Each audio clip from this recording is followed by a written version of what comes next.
A safe space is where you can breathe and move freely and just do you. But how would that be if...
Uy, ang haba ng hair. Hinahatid ba talaga?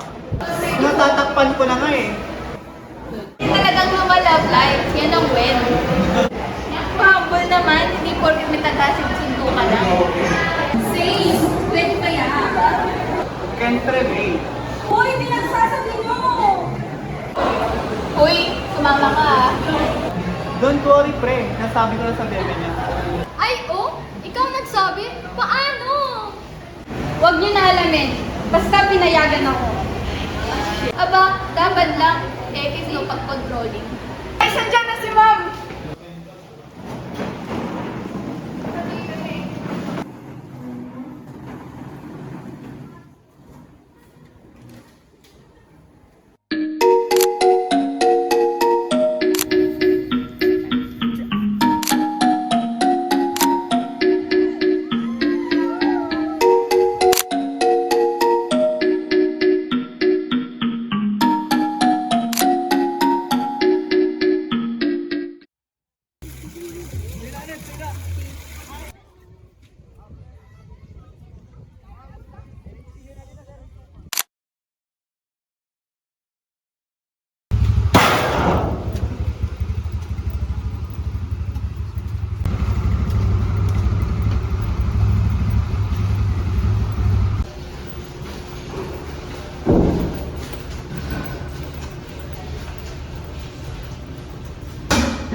Mahal, may masamang balita ako. Ha? Pakiulit? Natanggal ako sa trabaho. Paano? Anong nangyari? Nabangkrut kasi yung kumpanya ko nagtatrabahoan ko. Yan yung sinasabi ko. Ang dami-dami na ang problema dito. Yung anak mo, ang dami pang bayarin sa eskwela. Kasi ganyan. Imbes na intindihin mo ako, gumaganyan ka pa. Salita ka ng salita. Eh, anong gusto mo? Nahin ko yung problema mo kaysa sa akin? Yan kasi, sinasabi ko sa'yo nung una pa lang.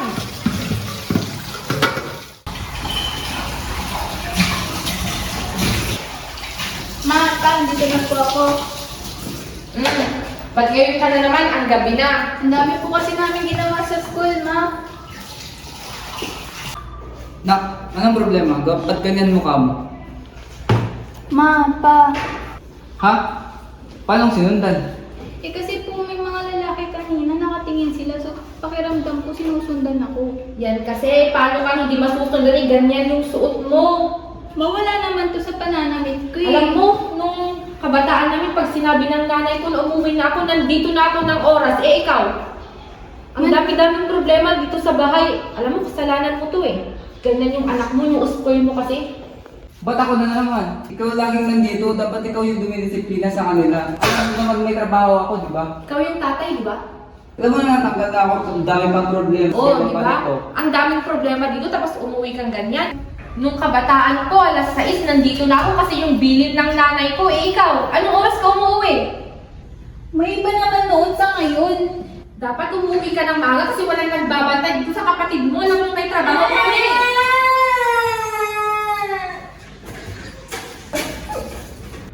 Pumasok ka na sa kwarto mo. Pumasok ka na.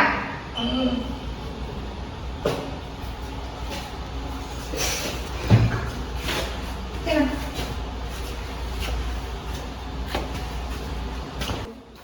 Sige pa, una na po muna ako sa kwarto ko. Sige na, pag-usapan na lang natin mamaya yan. Apo pa.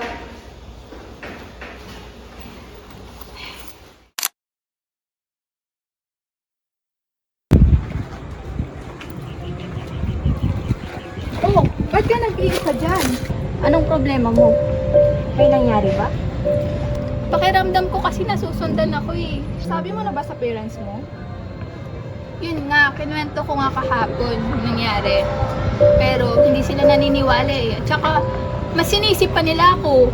Kaano mo na ba katagal na napapansin yan? Ang pagkakaano ko, 2 weeks ago, as in, lagi ko napapansin na may mga sumusunod sa akin. So feeling ko, yung mga nangyayari sa akin hindi nga totoo or baka pagod lang ako. May nasabihan ka pag iba? Wala na, si mama at papa tsaka kayo lang. Nai-report mo na ba yan? Natatakot nga ako, tsaka baka nga tama sila mama na hindi nga totoo yung nangyayari sa akin. Bakit hindi mo subukan? Takot ako na baka nga walang maniwala sa akin kahit mga pulis. Huwag kang mag-alala, nandito kami na naniniwala sa'yo. Naniniwala kami. Hanggang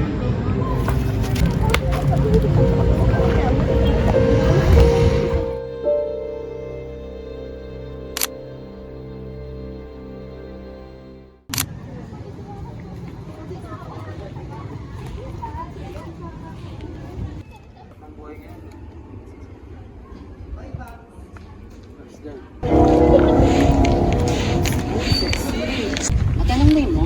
ba? Problema nyo? Sige na. Kung gusto mo, sama ka. Ano ba? Ano ba? Tumigil na kayo! Hoy, tigilan niyo nga siya. Miss Mac mo na, ako na bala dito. Ano ba, pre? Magaling ka ba? Tama, pre. Ha? Hindi, pre. Pero hindi tama yung ginagawa nyo. Nang babastos kayo ng babae. Akin yon at wala ka na doon.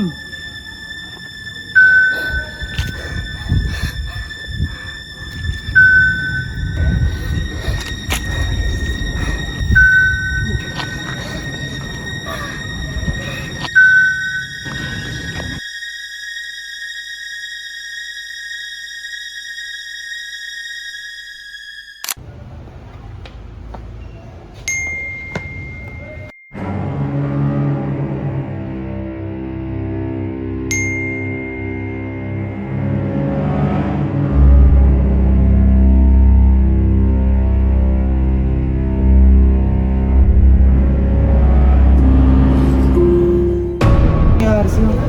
Wala, may random lang na lalaki nag-isend ng mga pictures ko. Okay ka lang? Okay lang ako. Agad din.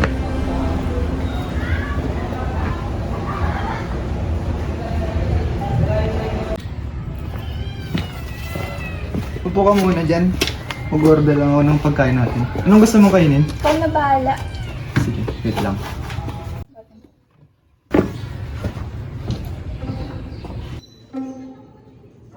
Ba't kaya niya alam yung location ko? Hindi ko pa siya nasubukang tawagan. Tawagan ko nga.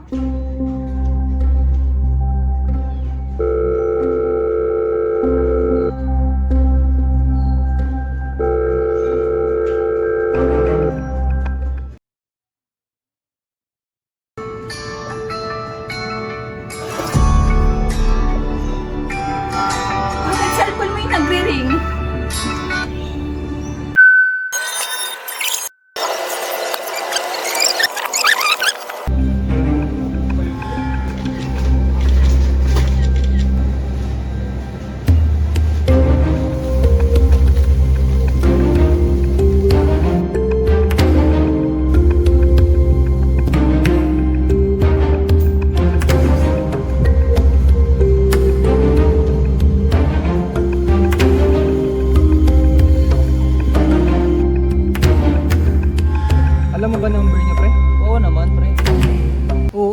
Si Maureen yan.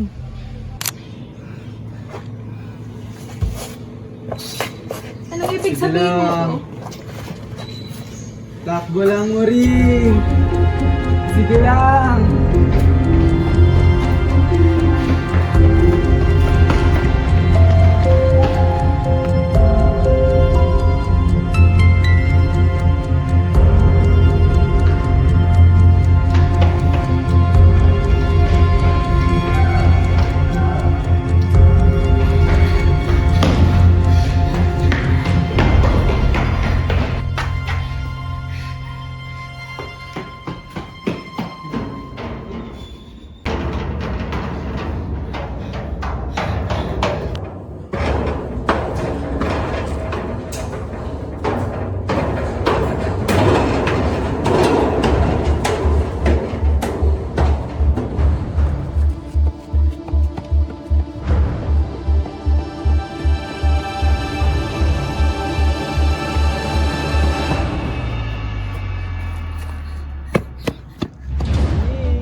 Tagpuan din kita.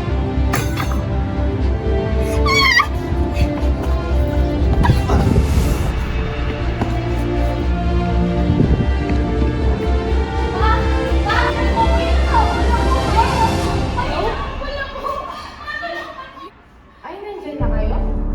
Sige, sandali lang. Tawagan na lang kita mamaya. Mapuhuli na ako sa flight ko. Tawagan na lang kita. Ipahin mo ako. Tawagan na lang kita mamaya. Mapuhuli na ako sa flight ko. Sandali. Tawagan na ako, ma!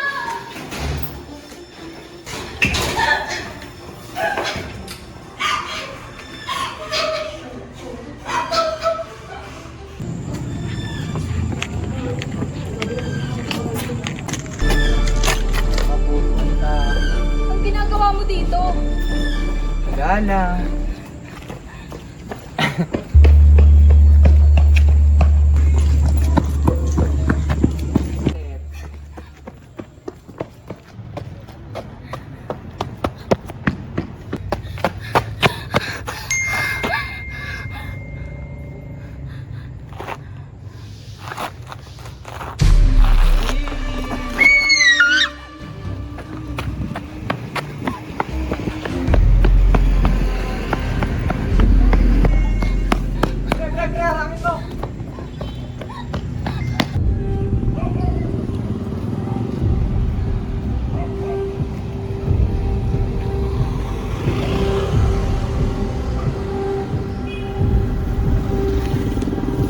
Maureen!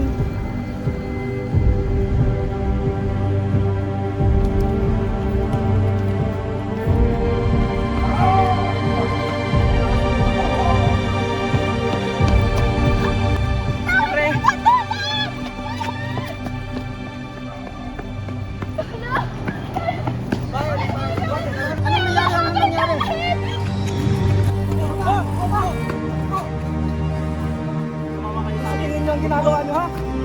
May sa likod!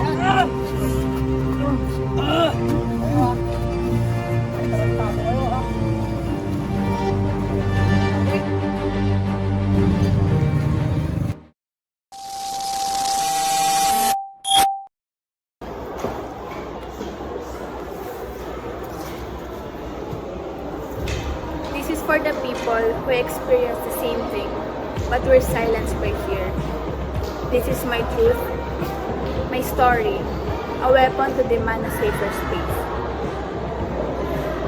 I am seeks to encourage people to speak their truth, especially in expressing freely what makes them unsafe, and learning to seek help from authorities.